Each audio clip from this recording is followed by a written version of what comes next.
Hello and welcome back to the channel for the last part of the King Tiger build. Before we begin, the Puffins have noticed a great many of you who pass by the channel have yet to subscribe. It is totally free and doesn't cost you a penny. Your subscribing, likes and comments mean a lot to those of us who create content here on YouTube. So please do not forget to hit the subscribe, like, and bell icons to let you know when new content drops. Thank you. The mini-art street diorama is made from vacuum-formed parts. This is something I have not worked with before. This is something of a challenge as the parts need to be cut from the plastic sheets. Unlike parts that are molded on plastic sprues, these parts need a lot more work to make sure they fit together nicely. The kit also has some accessories to add to the street diorama. Due to how I see this diorama being put together, many of these parts will not be used this time around.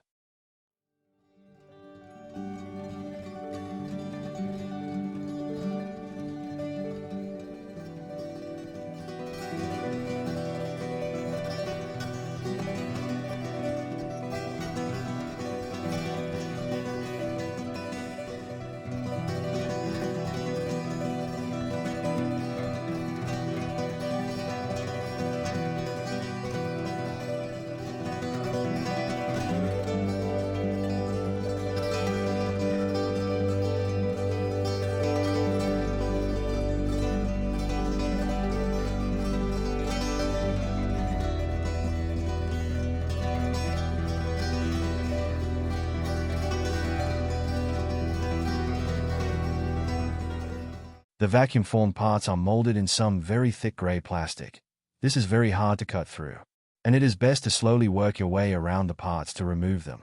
I learnt a lot of valuable lessons working with these parts, so if I ever do this type of kit again, I will be able to do things in a better way. But that is what our hobby is all about, learning and growing as we go. Because of how the parts are cut off, you are left with very rough and sharp edges. But we will address this later in the video. You can see just how thick the plastic is here and why it is very difficult to cut through. But it shouldn't be too much of a challenge for an experienced modeler to work with. Doing things like this can take you out of your comfort zone and help you grow as a modeler, so never be scared to try something new like this. As you can see, the parts do not line up as nicely as if they were molded on a sprue, and take quite a lot of work to line up and cement in place. In hindsight, maybe I should have added something like extra plastic to help support the parts while cementing them together. But these are lessons if I ever build a kit like this again.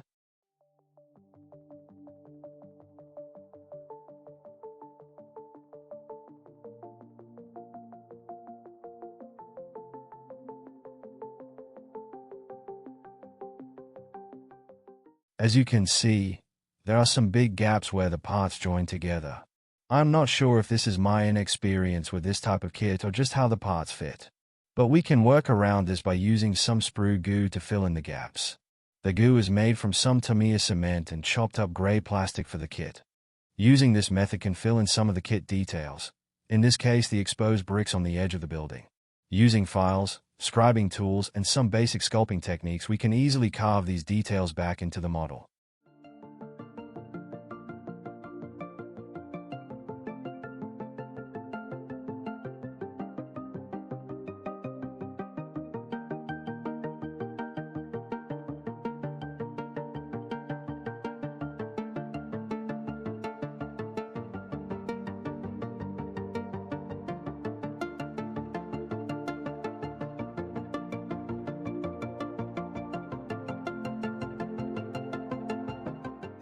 Some Mr. Surfacer is added along where the two parts of the building join together to add some texture back onto the surface.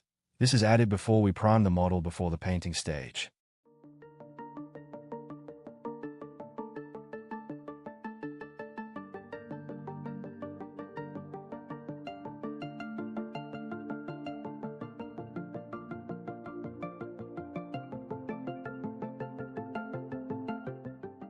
Next we move on to priming the model. A standard gray primer is used here to give us a good base to work from when we start to paint the building. Notice the extra rubble details added to hide the gap where two parts join together on the base.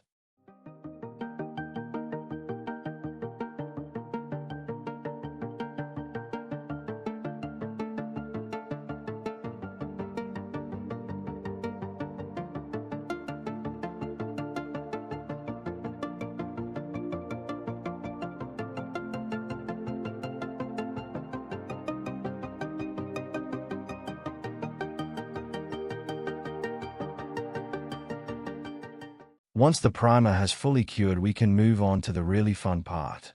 The building has a concrete type facing. To create the look of this, we are going to layer different color tones. These will be sands, earthy colors, and grays. This will add a depth to the surface unlike only using a single color. aka interactive third-generation paints will be used in this step. They will be applied using chunks of packing sponge to give a random effect and texture. The colors are built up starting with the darkest tones as the base, working your way up to the lighter grays. Be as random as possible when applying the colors, as this looks more natural.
After the layers of paint have fully dried, we can move on to adding a wash to darken the appearance of the concrete.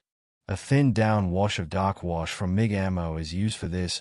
Pay more attention to the recessed areas that would naturally look darker. Keep working with the wash until you are happy with the effects and how it looks. After the wash has dried, we can move on to picking out the hard edges around the edges of the building. This adds more depth to the details of the building.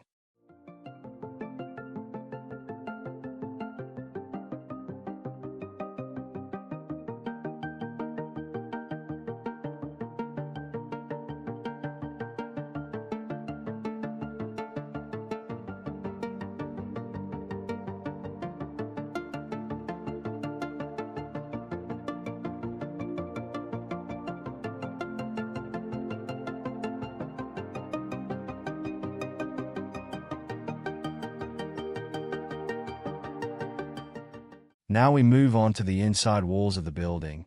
After a coat of chipping fluid, add Tamiya XF2 flat white airbrushed onto the walls of the building. My top tips for painting white are to thin the white down more than you normally would, and turn your working pressure up on your compressor to around 30 psi. Work in thin layers until you are happy with the look of the paint. Now we move on to the outside walls of the building. I wanted it to be something like the box art. It shows the building painted in a yellow color, so I went with a brighter yellow from AK Interactive third generation paints. After a coat of chipping medium, the yellow is sprayed onto the walls of the building. Yellow has a thin pigmentation, so a few layers of paint will be needed to build up the color on the building's walls. The brighter yellow adds some color to what would be an otherwise very dark-looking diorama. The end result is a yellow that does not look too bright and it has a worn look to it. The slightly dull look makes the wall seem like it has had some blast damage and fighting going on around the building. Making the walls look too bright would make it look very out of place in war-torn Europe.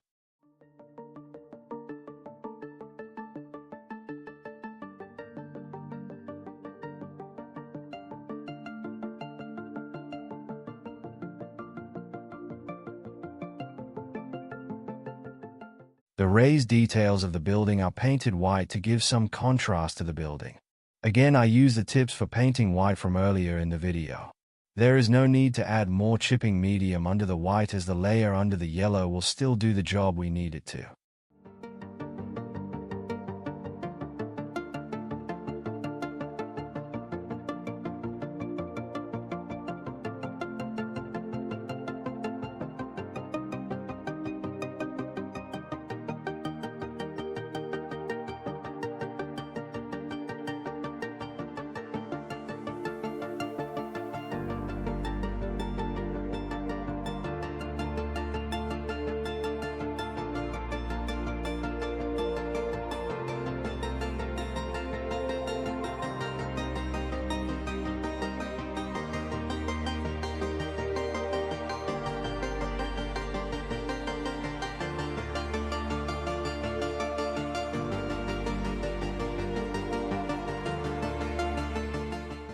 Now we move on to adding some wear and tear onto the building.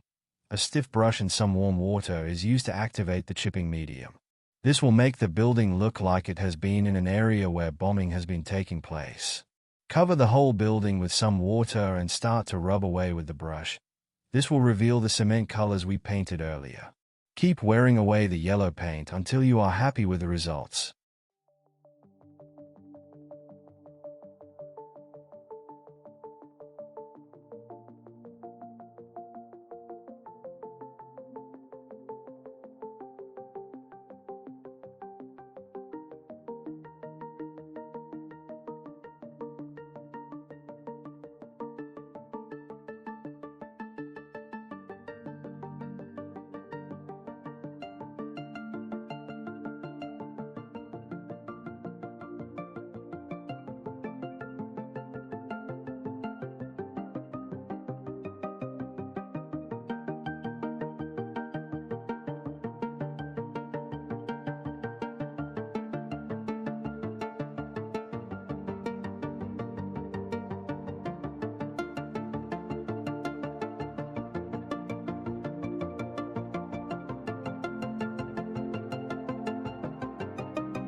After you are happy with the results of the previous step, move on to adding more dark wash to the building.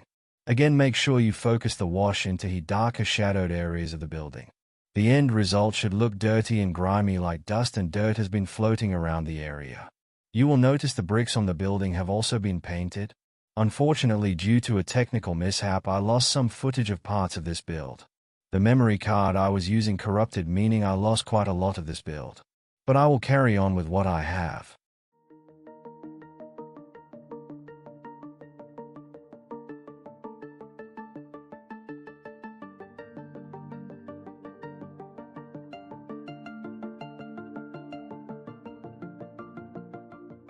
I wanted to add some interest to the inside of the building, so I made up some wooden beams and floorboards.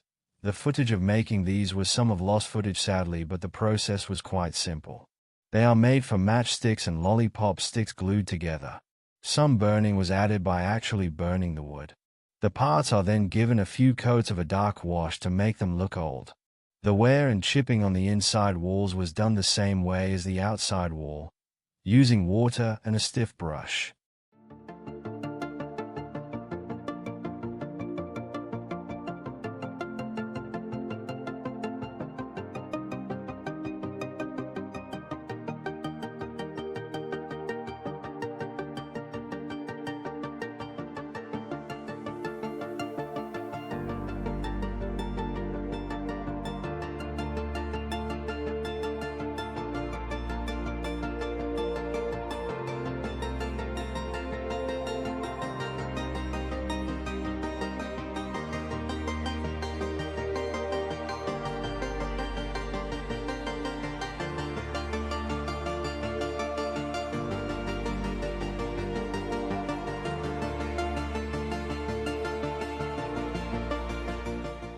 Now we move on to the most laborious task of this build.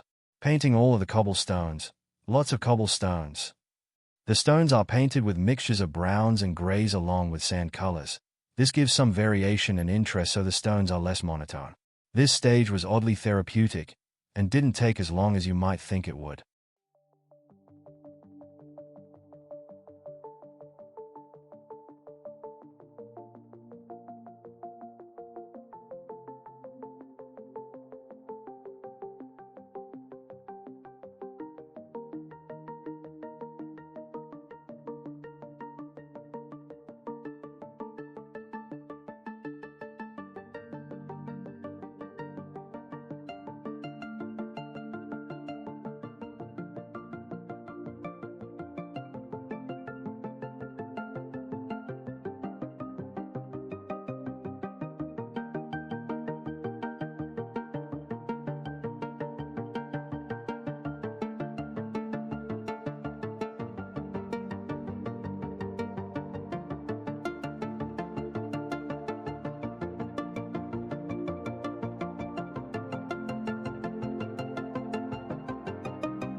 This was a job I am not in a hurry to do again.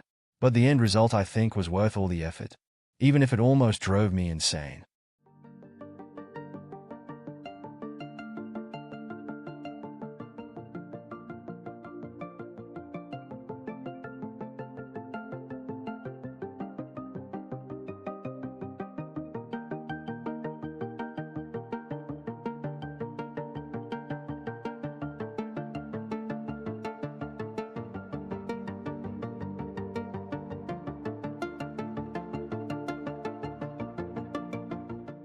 Using oil paint, some dust effects are added to the street. This adds some more texture to the diorama.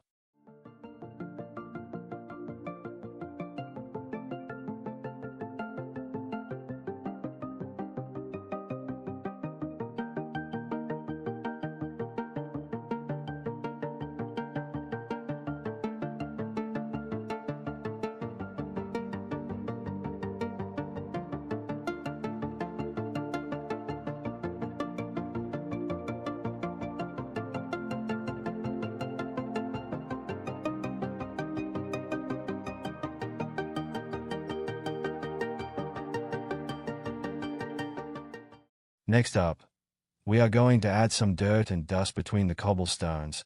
This looks far more realistic than just leaving the dark spaces between the stones. The same thing was done with the bricks on the building, but again that was some of the footage that was lost. The pigment used is rubble dust for the cobblestones and concrete on the building. Both pigments are from MIG ammo.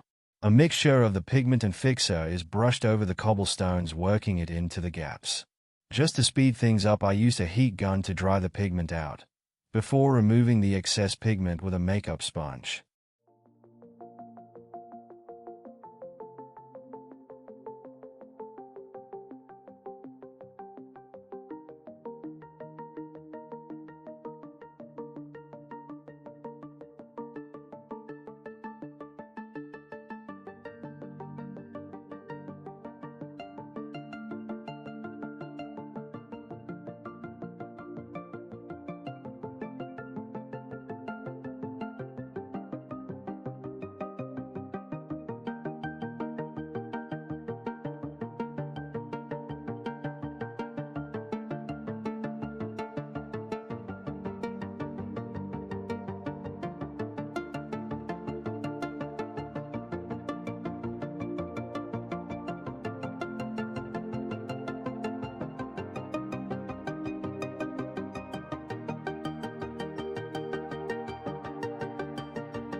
I felt that the pavement needed some rubble added to it as it looked too clean. After adding some white PVA glue, various size scatter materials were used to simulate the rubble. This was fixed in place with sand and ballast fixer from VMS.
And we are almost finished. It is just the figures and some small details left to finish off. Sadly, the footage of painting the figures was part of what was lost, but it really wasn't a difficult process. There are countless YouTube videos on figure painting if you need some help with this.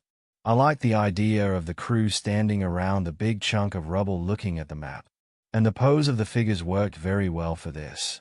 A good diorama should tell some sort of story. In this case, the crew are lost and need to look at the map to find out where they are. They are simply glued onto the base around the big chunk of rubble looking at the map.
And we are at the last step of this build. The King Tiger model is fixed onto the base with a screw. This was the most secure way to hold it to the diorama. I also added some thick cardboard to the bottom of the base to make it less flimsy and to have something to hold the screw in place.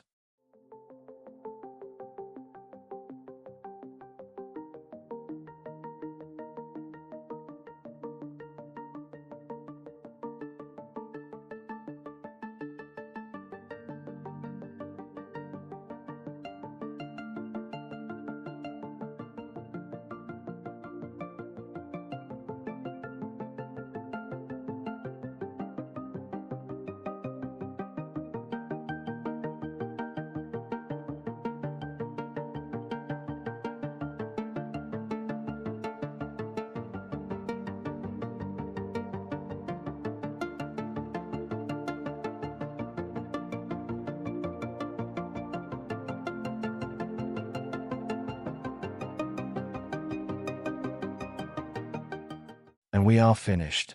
I'm not going to lie, this was an emotional build for me, as my late friend had given me these kits for the channel before he passed away last year. I had hoped he would have been able to see this build before he passed, but sadly this wasn't the case, and I can only hope I have done his memory proud with this one. As always, let me know what you think of this build. Your comments and constructive criticism is always welcome, and help me to improve the channel content for you all. If you would like to buy me a coffee and help support the channel, the link is in the description below. And until next time, model on, guys.